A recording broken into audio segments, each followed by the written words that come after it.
We begin this story from a place of quiet weight. Because when we look at Chase's life as it stands now, it is hard not to feel that everything around him has slowly dimmed. We have watched his world narrow piece by piece, not through one sudden tragedy, but through a steady erosion of family, certainty, and hope. Chase lost his father first, a loss that did not simply remove a parent, but stripped away his sense of grounding. Soon after, his brother Finn left town, and with Finn went Violet, the niece who had brought warmth and meaning into Chase's everyday routine. Their departure left Chase alone in a house that felt too quiet, carrying memories that no longer had living echoes. We see him continue his work as a detective, clinging to structure and duty because those are the only things that have not abandoned him. Even then, the job becomes less of a calling and more of a habit, something to fill the hours rather than give them purpose.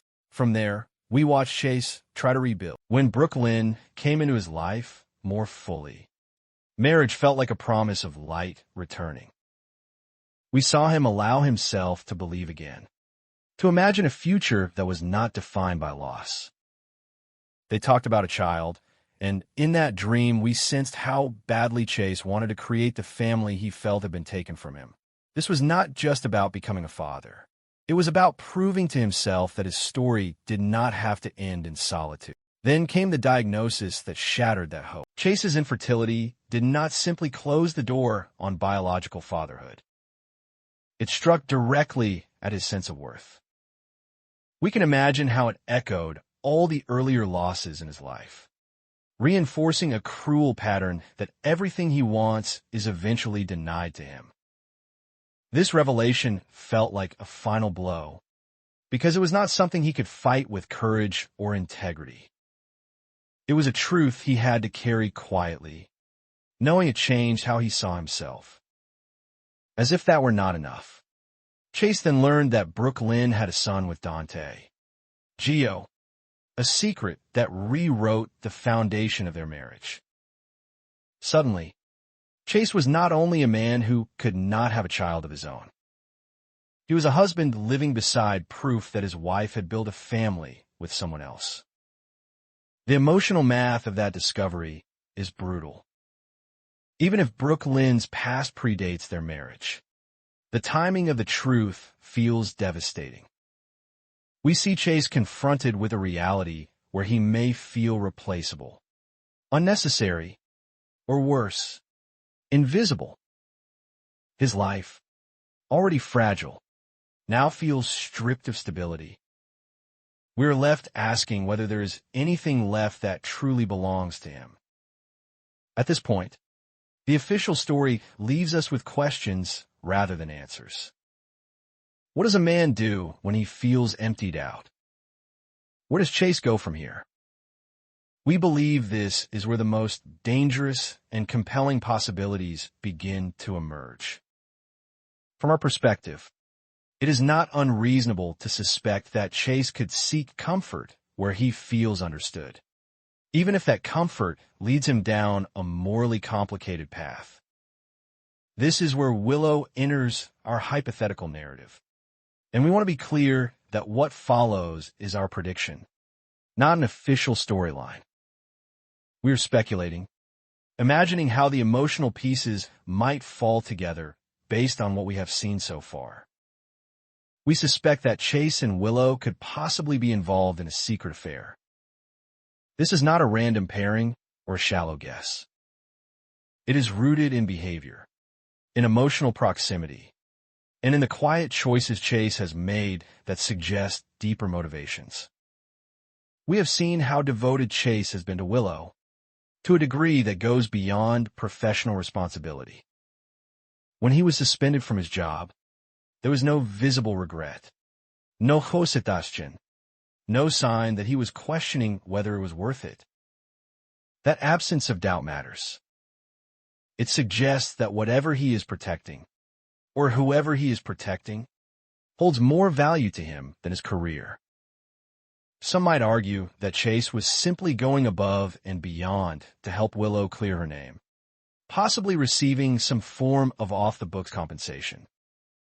Hypothetically, Willow could have paid him for extra work, and Chase could have justified it as a necessary risk. But we find that explanation weak. Chase is married to Brooklyn, a member of the Quartermain family, a family with resources and influence. Chase has never been portrayed as desperate for money. The idea that he would sacrifice his badge and reputation for a side payment does not align with who he has been. Something more personal has to be at stake. We think the more likely explanation is emotional rather than financial. Chase and Willow may have found in each other something they could not find elsewhere. For Chase, Willow represents understanding without judgment. She has seen him at his lowest, stripped of certainty and pride, and she has not turned away. Chase has spent so long being the strong one, the dependable one, that he may finally be exhausted by the role. With Willow, he might feel allowed to be weak, to admit that he is hurting, angry, and afraid of what his future holds. That kind of emotional intimacy can easily cross lines, especially when both parties are already broken. Willow's own life has been unraveling in parallel. Her affair with Drew cost her marriage to Michael and fractured her sense of identity. She lost the stability she once believed she had built, and then she lost the custody battle for her children. That kind of loss does not just wound. It hollows a person out.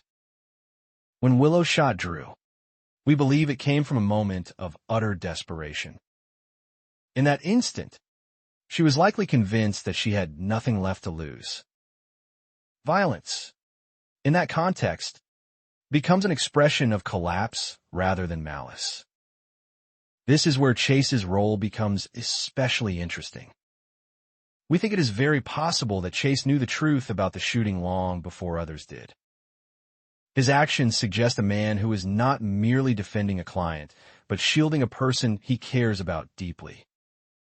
If Chase did know, and chose to cover for Willow, then they share a secret that binds them together. Secrets have weight. They demand trust, loyalty, and silence. Over time, that shared burden can become a substitute for intimacy. Two people carrying the same fear often find comfort simply in knowing they are not alone. We can imagine scenes where Chase listens to Willow late at night, where she confesses her terror about losing her children forever, about being seen as a monster instead of a mother. We can imagine Chase recognizing his own pain in hers. He lost his family piece by piece, just as she did. He understands what it feels like to watch your future slip away while everyone else moves on. In those moments, boundaries blur. Compassion deepens into attachment. Attachment becomes something harder to define. At the same time, Chase's marriage to Brooklyn feels increasingly strained. The issue of adoption hangs between them like an unresolved question. Chase seemed open to the idea, even hopeful, while Brooklyn delayed and hesitated. That delay may have felt like rejection to Chase, reinforcing his fear that his desire to be a father would never be met. When he later learned about Gio, that wound likely reopened with greater intensity. Brooklyn may not have intended harm, but intention matters less than impact. Chase may feel that his needs are consistently postponed or overshadowed. In contrast, Willow does not delay him. She does not minimize his pain. She listens. She needs him. That sense of being needed can be intoxicating for someone who feels useless elsewhere. We think this emotional dynamic could have drawn them together long before any physical line was crossed. It is even possible that their affair began quietly, disguised as mutual support, until one moment changed everything. From there, the consequences become unavoidable. If Chase and Willow are involved, the fallout would be devastating. Brooklyn would face betrayal layered on top of existing wounds. Michael would see yet another trusted figure turn against him. The children at the center of these conflicts would be caught in emotional crossfire. And Chase himself would have to confront the reality that, in seeking comfort, he may have destroyed what little stability he had left. So we ask ourselves whether this path is inevitable. Is Chase destined to lose everything he touches? Or is this a turning point where the truth finally forces growth? Hypothetically, the affair could be exposed, pushing Chase to confront his own patterns of avoidance and self-sacrifice. Or possibly, the secret could remain hidden for a time, deepening the damage beneath the surface until it explodes in a far more destructive way. As we reach the end of this narrative, we are left waiting, just like everyone else. We do not know whether our predictions will come true. We do not know if Chase and Willow will cross that line, or if they already have. What we do know is that the emotional groundwork has been laid with care and intensity. Chase is a man standing at the edge of his own breaking point, and Willow is standing there with him. Whether they fall together or pull each other back remains to be seen. For now, all we can do is watch, speculate, and wait for the official story of General Hospital to reveal what comes next.